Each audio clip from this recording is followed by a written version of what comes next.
But now if I go back into my camera view, what I want to do with this color override module is I want to isolate the white of the eye. So I'll just click on my yellow options box here, and I'll drag back over my layer properties window, which opened on my other screen. And now I can see inside there I have only one palette, so if you have more than one palette, select the palette that has the eye color in it.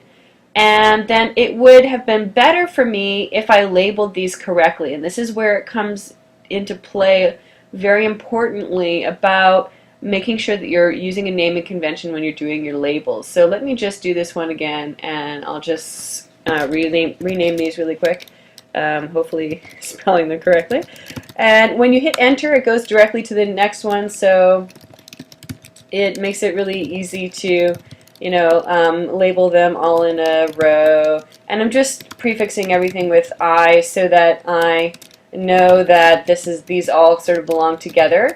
That way you don't have to have too many separate elements there. Okay, so now that I've labeled these, I'll go back into my network view and I'll click on my options box for my color override module again. And now we'll see how it's much easier for me to pick the color that I want. Picture that sometimes you even have more than one color here that looks the same. Like you might have a black that you've done for the eye, but you'll have another black that you've done for the hair, and another black that you've done for whatever. And so if they're all the same color black, you won't be able to see just by looking at them which one is the important one. So that's why it's key here to make sure that you name those elements correctly. So now I can drag and drop the eye white, because what I want to do is I want to isolate just this color. And so then I can drag it over here, and I need to make sure that I check the checkbox for render selected colors. And you see what that does is it just renders now only the white of the eye. And so this becomes incredibly useful when you want to make sure that you just want to work with that particular color. And I'm going to fix it later so that we see the original eye underneath it again, but I'm just going to leave it like this for now so that I can show you now when we're going to go ahead and apply this to a cutter, how that will work. So the next thing we want to do is we want to cut the iris and the pupil and the highlight with the white of the eye here. So whenever you're using a module that has more than one input port here, the majority of the time the left-hand port is going to be your mask and the right-hand port is going to be your original drawing. So let's just say, for example, that I want to, now hold down Alt again, I can slide this in with my iris. Now I've got the original drawing in the right-hand side, and then I'll take my color override white of the eye and plug it into the left. And you see right away what it does is it cuts that iris with the white of the eye. But I want to go a step further. I'll click on the yellow options box of my cutter module, and then I can click on inverted. And then what inverted does means it's going to keep that here only when it's inside the white of the eye. But as you can see, I applied the cutter only to the iris. And there's a couple of different ways that you could do this when you want to address multiple elements. You can copy and paste your cutter so it's a clone. You can bring in 3 different cutters. But the easiest way of doing this here is just to instead to gather together all 3 of these elements so that you can apply them to your cutter at once. So if I drag in my composite module, I can use this composite module to gather together the iris, the pupil, and the highlight all into one here. And then I also want to keep them as vector drawings. So I'll click on my left options box there, and you'll see that by default these composite modules are set to as bitmap, and I'll just set this to pass through, which means that all it's doing is gathering together those 3 elements. It's not flattening them into one bitmap. And now that they've been gathered together, I can plug these into my cutter module. And now you see that as a whole, I'm able to select that peg layer and animate the pupil around. But the last thing I need to do here is I need to make sure that I can see, the original drawing underneath everything, because right now I've lost, the eyelid lines that I had.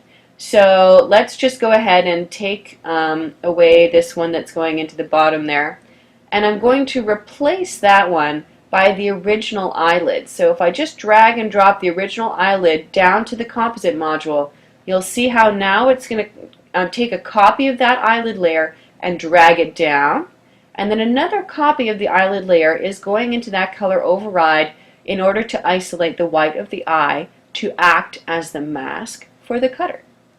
So you see, it's really pretty easy to see what's going on when we're looking at this in the network view. As long as you don't get intimidated, there's a lot of useful information here about how things are working.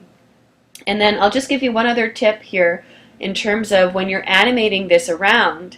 You want to make sure that when the pupil is in the center of the eye, that it is pretty circular and round. If you're going to animate the position over to the side here, you might sort of notice that it looks a little bit weird, but you might not realize why it looks a little bit weird. And the reason that it looks a little bit weird is because, truthfully, what the eye does is it also sort of scrunches in when it gets to the side. That's an illusion of perspective. But when you grab on that pupil peg, then you see that my pivot point on my peg is like way far away. So I can do one of two things. I can either promote the pivot from my pupil layer up to the pupil peg, and if I want to do that, then I can use this drawing apply embedded pivot on parent peg, just like I showed you guys last week. But I don't really need to do that. I can do that and it works fine, but if I want to go back and edit my pupil, you see how it's moving both of them together. So let's do, instead of doing that, I'll just back up a few steps and make sure, or I can go back here and make sure it's just applied on the drawing layer.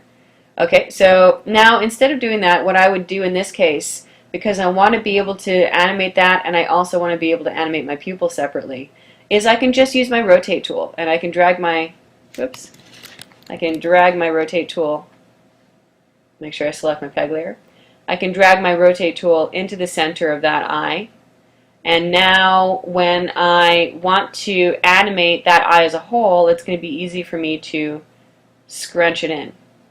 So let's do a couple of keyframes on this just to show you what this looks like. And so what I'll do is I'll take everything and I'll just add an extra peg layer that's going to be the parent of everything, and I hit Control P or Command P to add an extra peg layer in here. And then I'll make that a parent of the pupil and a parent of the original eyelid. And that way I can just collapse everything inside my peg over here. And then I can hit Extend Exposure, F5. And oops, there's something else you'll notice there, is that I also have a couple of different swap drawings on my eyelid layer. So let's take a look at our eyelid layer one more time. Inside my eyelid layer I've got that original eyelid, and I've got one that's a bit smaller, and then I've got one that's closed. And because of the fact that we use this effect in here that isolates that white of the eye, it automatically also cuts it off for these other drawings. So let's just actually drag this one over there and drag this one over here so that we have a few drawings where we can see each one. So when my eye is open, it shows the whole, thing, and then when it gets smaller, it's still automatically cutting it off with the white of this drawing layer, so it still works. And even when I close the eye, it still works. So it's really, really cool. And then let's do one last thing, and let's animate the position of this over time. So let's start with it in the corner there, that's fine, and then I'll move it, or actually maybe I'll start with it in the center, so we'll start with it over here. So we want it pretty round. Remember, when it's dead center, it's got to be pretty round. And then we want to move it over to the side, and as we move it over to the side, we'll make it scrunched a bit more because that's that optical illusion that you see there. And then now if we look at this animating, see how cool that looks? And because these drawings are pretty similar, the one eyelid to the other eyelid drawing, I could probably even morph those two eyelids together and get a good looking result to have, if I wanted to have a really slow move over, but usually we'd swap from one drawing to the other pretty quickly, so I could also just select this one and move it over, let's say, a couple of frames.